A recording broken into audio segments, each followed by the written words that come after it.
तो हेलो प्यारे बच्चों, कैसे हो आप लोग। उम्मीद कर रहे हैं अच्छे होंगे और अच्छा रहना भी चाहिए। तो आप लोग पिछले क्लास में पढ़े थे नाउन के 5 प्रकार, यानी proper noun, common noun, collective noun, material noun, abstract noun. तो आज हम देखेंगे प्रॉपर नाउन क्या होता है। देखिए, प्रॉपर नाउन,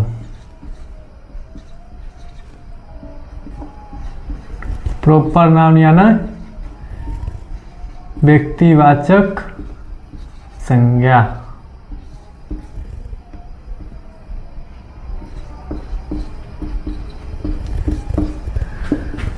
इसको देखते हैं आज।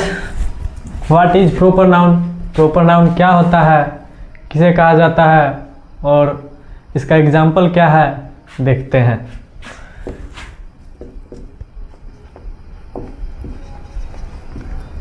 व्हाट इज प्रॉपर नाउन यानी व्यक्तिवाचक संज्ञा किसे कहते हैं। तो इसका परिभाषा हो जाएगा जिससे किसी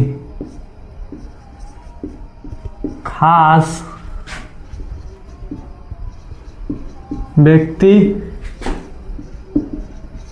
वस्तु, जानवर या स्थान का बोध हो।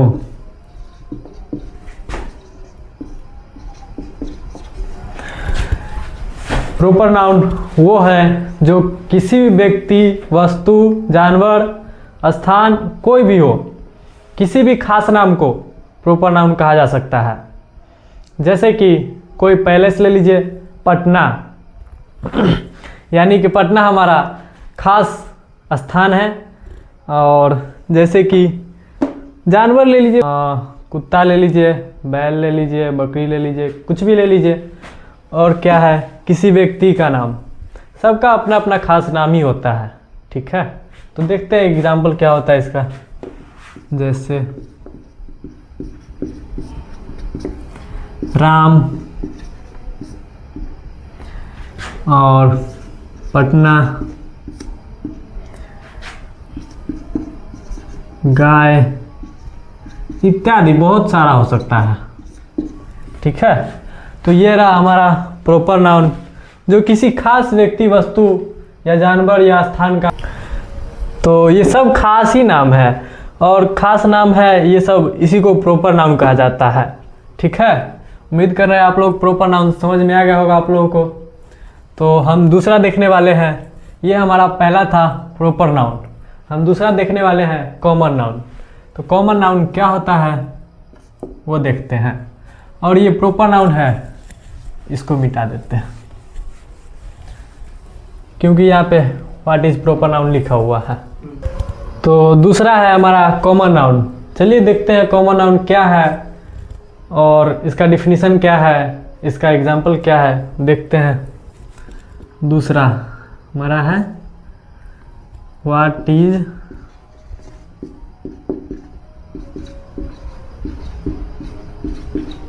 कॉमन नाउन, यानी इसको हिंदी में कहा जाता है जातिवाचक संज्ञा। आप लोगों ने पिछले क्लास में जाना होगा इस सब का हिंदी, तो हिंदी बताने की कोई ज़रूरत नहीं है अभी इस सब का। तो इसका हो गया कॉमन नाउन किसे कहा जाता है, यानी जातिवाचक संज्ञा किसे कहा जाता है। तो इसका देखते हैं डिफिनीशन। जिससे जाति भर का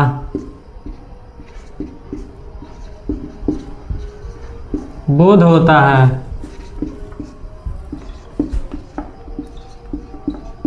उसे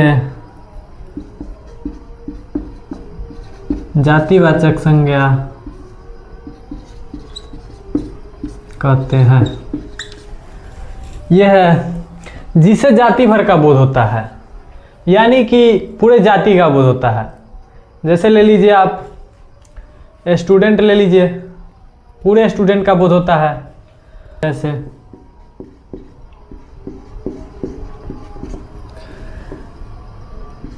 विद्यार्थी,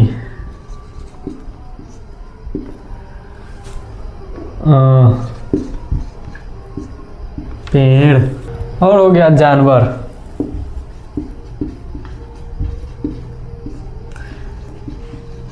इत्यादि, जो किसी भी जाति का बोध कराता है, यानी कि पूरी जाति का बोध कराता है उसका।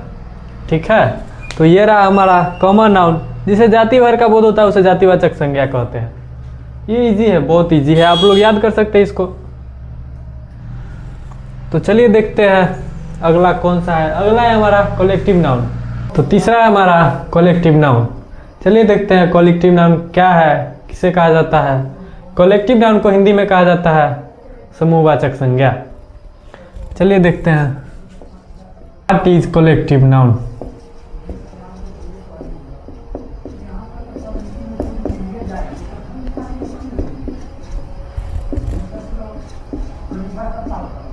यानी समूहवाचक संज्ञा किसे कहा जाता है। तो चलिए देखते हैं इसका डिफिनीशन क्या है। जिससे समूह भर का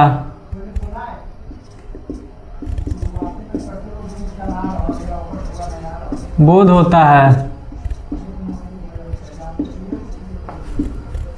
उसे समूहवाचक संज्ञा कहते हैं।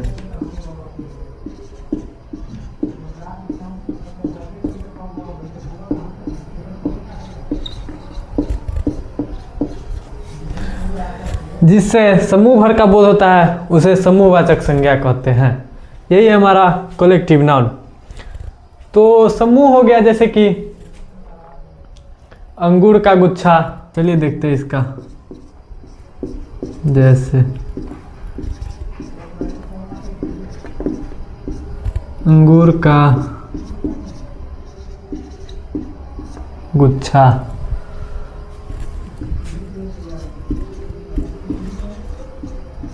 आर्मी इत्यादि। यही है हमारा समूहवाचक संज्ञा। जिससे समूह भर का बोध होता है उसे समूहवाचक संज्ञा कहते हैं। अंगूर का गुच्छा कहने से पूरे अंगूर का बोध होता है, न कि एक अंगूर का बोध होता है।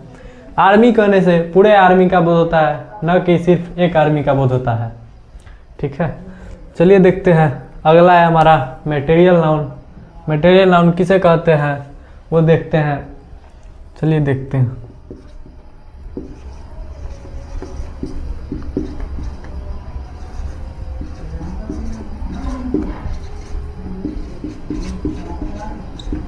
व्हाट इज मटेरियल नाउन, यानी कि द्रव्यवाचक संज्ञा किसे कहते हैं।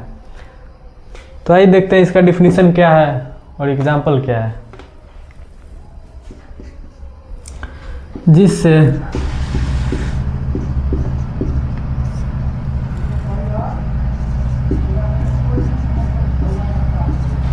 किसी द्रव्य पदार्थ का बोध होता है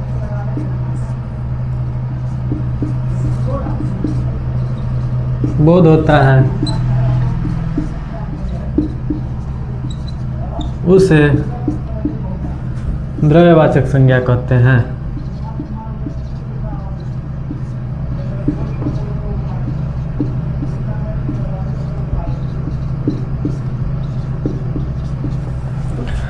जिससे किसी द्रव्य पदार्थ का बोध होता है उसे द्रव्यवाचक संज्ञा कहते हैं।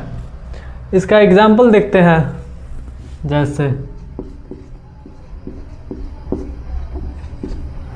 जैसे कि तेल हो गया, ये द्रव्य पदार्थ है।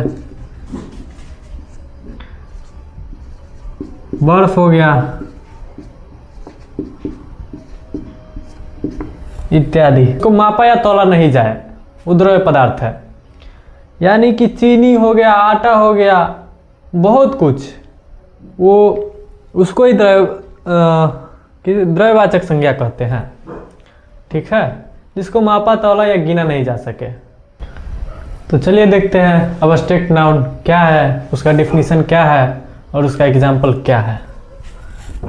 पांचवा हमारा हो गया abstract noun. What is abstract noun, यानी भाववाचक संज्ञा किसे कहते हैं? चलिए देखते हैं भाववाचक संज्ञा किसे कहते हैं। जिसे देखा, छुआ न जा सके, सिर्फ महसूस किया जाए,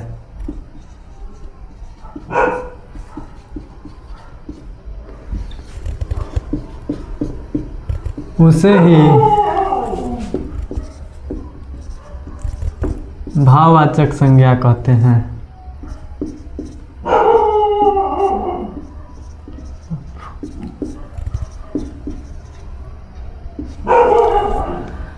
चलिए इसका एग्जाम्पल देखते हैं क्या है।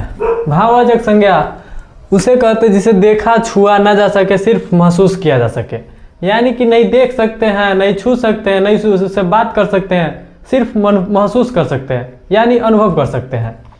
तो जैसे क्या होता है, मित्रता, बचपना, ईमानदारी,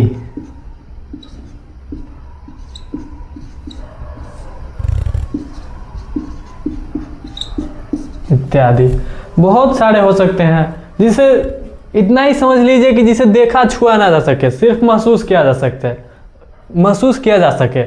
जैसे कि दर्द हो गया, मिठास हो गया, बहुत कुछ हो गया, तो इसी को कहते हैं भाववाचक संज्ञा। चलिए आज के लिए इतना ही, फिर मिलते हैं अगले क्लास में। तब तक के लिए बाय, जय हिंद।